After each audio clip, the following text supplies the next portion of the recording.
Olá pessoal, sejam bem-vindos a mais uma aula sobre como utilizar o Git no console. E hoje nós vamos trabalhar com referências.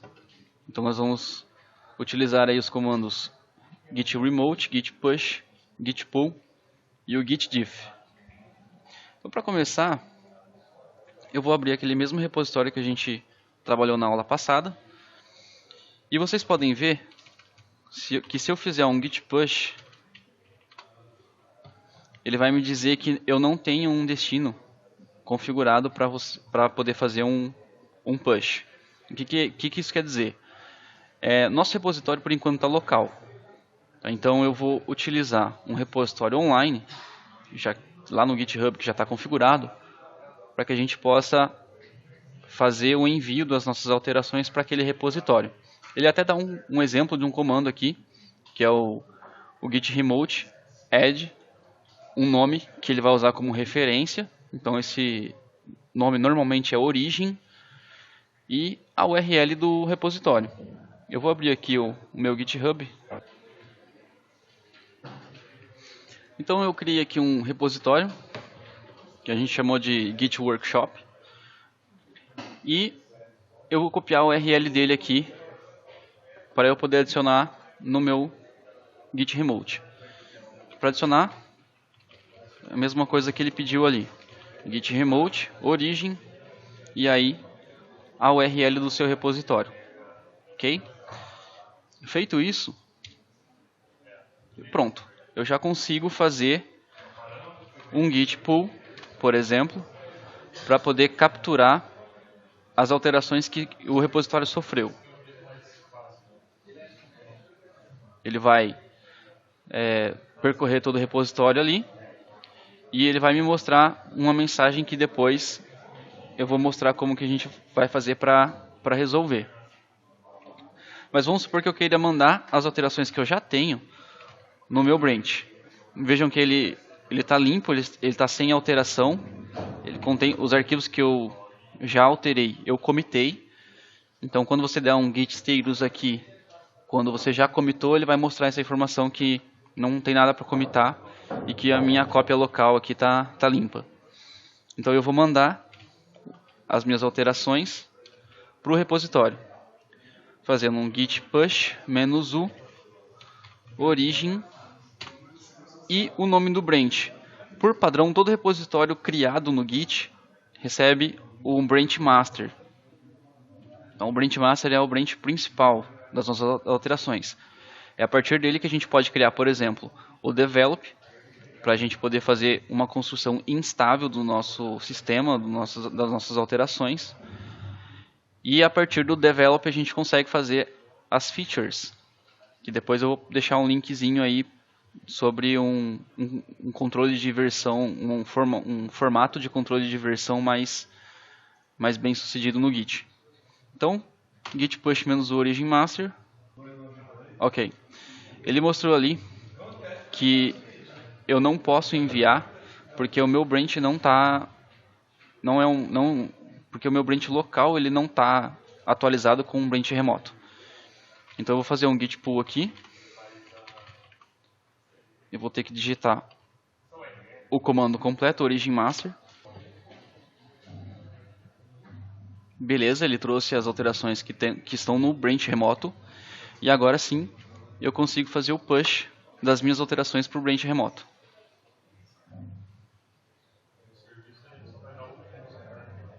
Beleza. Mas Marcos, como eu faço para não ter que ficar digitando origin master toda hora? A gente pode fazer aqui um comandinho que ele já vai definir por padrão. Veja que aqui em cima, o próprio Git já me indicou isso. Se você deseja definir as informações de forma automática, você faz um git branch set upstream to, aí você coloca origem, porque origem é o meu repositório padrão, é o meu remoto padrão, e o branch, né? Então eu vou colocar aqui, vou digitar aqui o comando git branch set upstream to origin o meu branch, que no caso eu estou trabalhando com o master, para o master remoto. Beleza. Agora se eu fizer um git pull,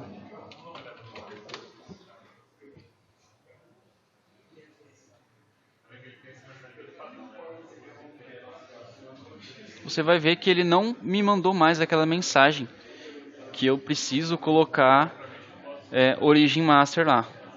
Essa mesma mensagem que a gente tem aqui. Porque eu já defini que toda vez que eu fizer um git pull e um git push, ele vai levar em consideração o origin master. Ok? Beleza. Agora, vamos fazer uma alteração no nosso em um dos nossos arquivos aqui do repositório. Então a gente vai alterar aqui com o Notepad o arquivo 1.txt. Então, nós temos aqui o primeiro arquivo do repositório. Fiz alguma alteração. Salvei e fechei. Se eu fizer um git status, a gente vai ter que o meu arquivo 1.txt foi alterado. O Git ele tem uma ferramenta nativa para você fazer a comparação de arquivos. Então você digita um git diff e aí se você der um enter, ele já traz para você no console os arquivos um por um, e o arquivo como era antes e o arquivo como é agora.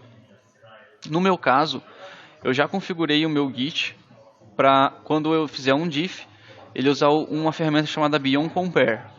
Então se eu digitar git diff aqui, ele vai puxar as alterações do arquivo 1 que estão lá no servidor remoto e vai comparar com o meu arquivo local. Então na esquerda aqui eu tenho o arquivo remoto e na direita aqui eu tenho o arquivo que está no meu repositório local. E aí mostrando as diferenças entre um e outro. Isso vai acontecer para cada arquivo que eu tiver modificado aqui. Se eu quiser verificar a diferença de um arquivo em específico, você só precisa colocar aqui o nome do arquivo e aí o Git vai te mostrar a diferença só daquele arquivo. Então, você pode também fazer um git diff "-staged", que aí ele vai fazer um diff só dos arquivos que foram adicionados. Então eu vou adicionar o meu arquivo 1 aqui, dar um git add no arquivo 1, e se eu fizer um git diff "staged",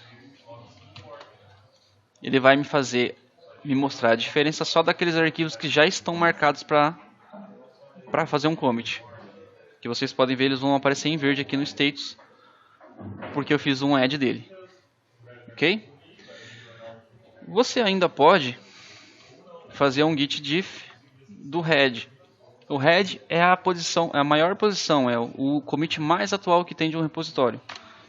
Então se você fizer um git head aqui, ele vai te trazer arquivo por arquivo que você tem alterado em comparação com um commit mais atual. Isso é muito bom para você poder comparar arquivos que você tem alterado localmente e em comparação com o último commit, o commit mais atual, de um repositório que sofre bastante alteração. Bom, gente, por enquanto é só e a gente se vê na próxima aula.